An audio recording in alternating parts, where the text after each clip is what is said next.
All right, and with us right now, we've got Stacey Magovern. Stacey, you are the CEO and founder of Point Blank Safety Services, and you're the co-founder of the Blue Family Fund. Thank you so much for joining us.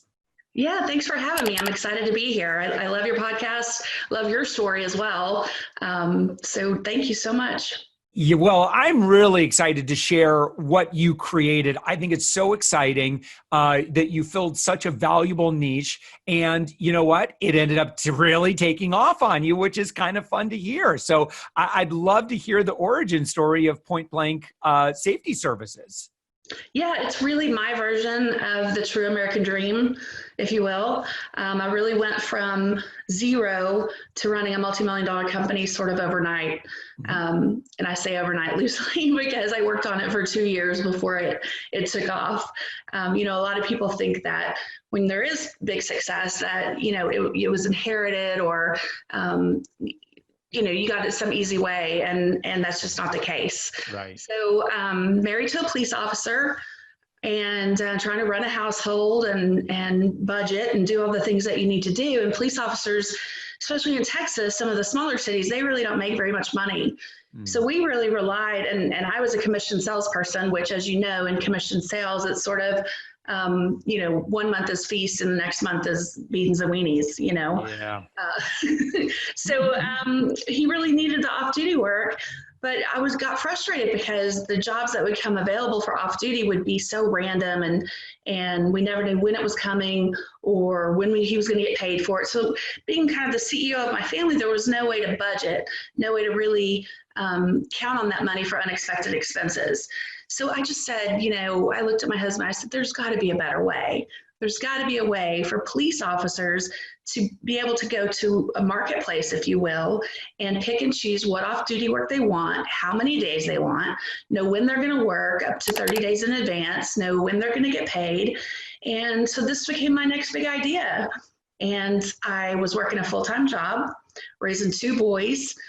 So I went and found a name, made up a name, Point Blank Safety Services, and I got a business card. And that was it. I was a name and a business card at that point. Yeah. But I believed in it. And, my husband had all the police contacts and I had, the corporate sales experience. So I thought, I've got to be able to make this come together. And, the funny part is, Josh, I went to my parents who, were in their 70s and I said, here's my idea. And they both went, what? Wait, what? Like that's not a thing. Like, they're old school and thought, brick and mortar and customers and retail. And I said, no, I think I'm really going to make this work. And so I worked for 2 years. We founded the LLC in 2012.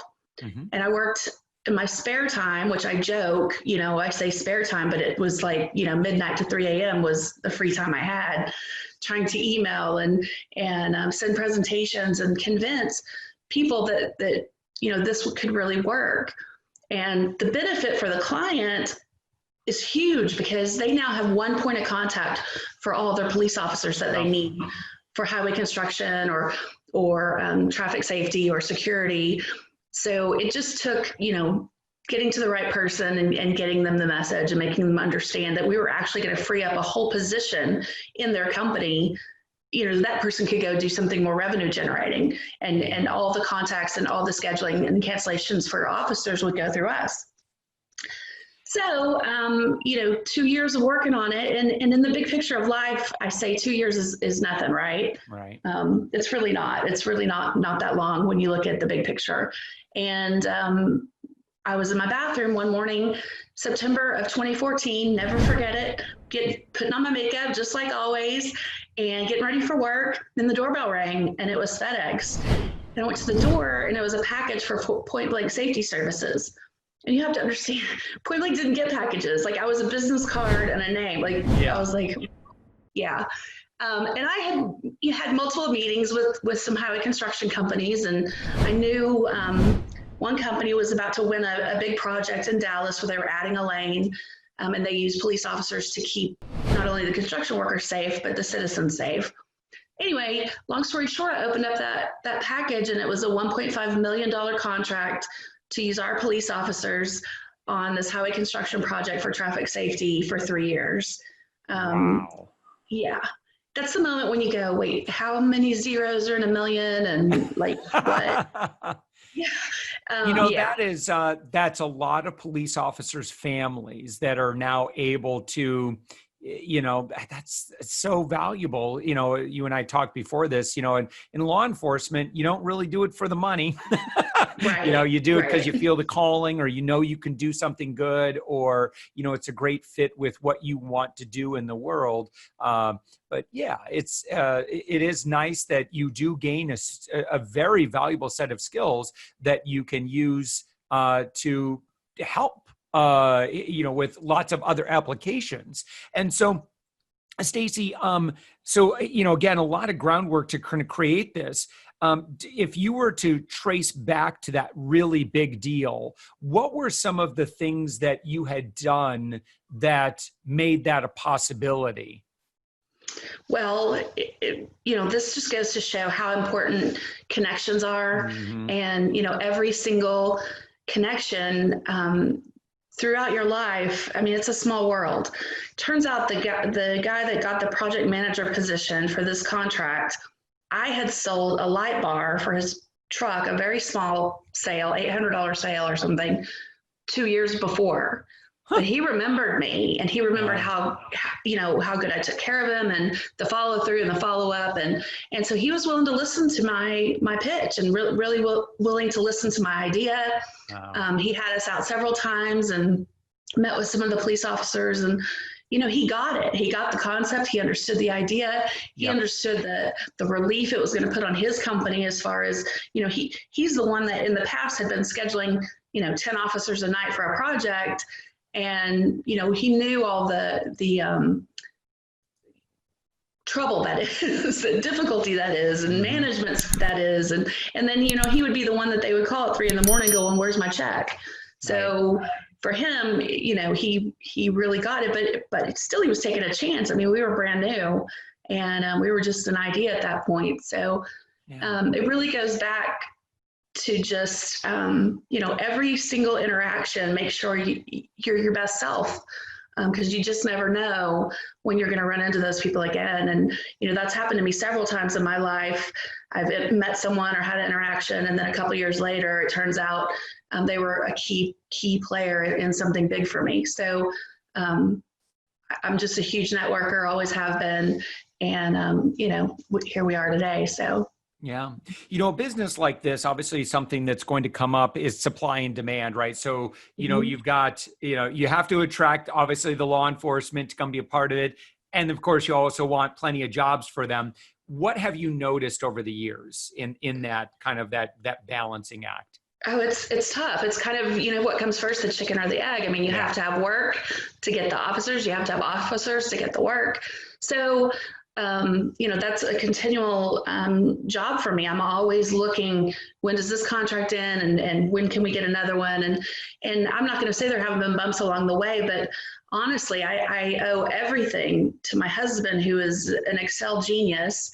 And he's created this whole scheduling system, so the officers can literally just go in, mark the days they're available, and then he matches that up with the contracts. So I'm the sales side of it, and he's that whole, I don't understand the whole math, Excel, that's the geeky side, side. Yeah, he's the police officer, so he's got that brain. So we really just make a good team, because he'll say, okay, coming up for, the upcoming months, we have this many officers available, and we have this many slots open, and we can kind of do the math and see where we need to ramp up sales or where we need to ramp up recruiting. What do you end up having to do, or what did you have to do when you got that big contract in terms of internal staffing? Nothing in terms of internal staffing, because I was handling all the payroll and all the onboarding for officers, and then my husband was doing all the scheduling. So nothing really internally. But here's the thing I want people to take away, is that when we got that contract, we sat down and started reading that contract and realized, by the way, it's a 300-page contract. Woo. So we start reading it and realize we need $5 million worth of insurance just to set foot on a Texas highway transportation job. We didn't have, $5 million in insurance, if you don't know, is about 20 grand. We didn't have 20 grand, so a lot of people at that point would go, oh, well, I tried. I don't have 20 grand. You know what I mean? Hopefully we wouldn't say a lot of people, but there would be some, I'm sure. No, that's a problem we could fix. Let's see, 1.5, 20,000, we can find a way. Right. And, I just said, no what? No way. There's no way $20,000 is going to stop me from not only changing my life, but changing all these officers' lives. So we literally sold everything, went back to square one. I think we had a garage sale every day for 2 weeks. And then, we borrowed from friends and family, and everyone was so supportive and really wanted us to see, make this happen. And we made it come to be. Wow. Good on you for getting that figured out. And, I know there's a lot of alternative lenders out there that would love to get involved in that, but boy, they're going to rake you over the coals, sadly. So good for you for finding a way to do that. We could have done it that hard way, and that, it would have been difficult. But like I said, now we're at the point we have about 12 contracts all over Texas, about 200 officers that work for us. And that in itself is motivation to me, because now I know there's 200 families relying on me. So I really get myself out there and make sure that we continue to have enough work, so these guys can work as much as they want. What are the things that you do for continued visibility, awareness, kind of position within the industry? How do you get new business? Word of mouth is a lot of it. You do a good job for a big company. And as you know, in certain industries, like for example, highway construction, it's kind of all the same people. Like they may, one guy might work for this company this year, and then next year he's with another company on a project. So, there's a lot of that, a guy we worked for in the past now works for a new company and he recommends us. Our officers are great. They want the work as well. So if they see anything, they refer a lot of companies to us. Google is great. We get a lot of things from our website. We have a pretty awesome website. So a lot of people just, put in, police for off-duty work or police for security or that sort of thing. And in this day and age, it's kind of the sad thing, but nobody really wants just a security guard. Everybody wants an off-duty police officer that can take action, can withhold someone, can detain, that sort of thing, instead of just a security guard with a flashlight that has to call 911 just like me or you. Mm-hmm. So yeah, it's just the state of the world that we're in. And what are your plans in terms of growth and scaling, point blank, from the next, for the next 3 to 5 years? There's still quite a few big markets in Texas that we haven't broken into yet. We're not in Houston yet. So, that would be probably our next step. A lot of these companies are based in Houston. So that's probably be the next stretch of growth that we would go through. Yeah. Amazing. So talk to me about the Blue Family Fund. Yeah. So a couple of years ago, 2017, my husband and I looked at each other and we said, you know what, we're so blessed that this is taken off and we're so successful. What can we do to pay it forward or give back? And we decided to start our own nonprofit, and we founded Blue Family Fund. It's a 501c3, and it's totally self-funded. We don't take salaries. We pay all the expenses ourselves. And so every single dollar either goes to a scholarship for a dependent of a first responder that wants to further their education, or to a family of a fallen or injured officer that needs financial aid, in a desperate time.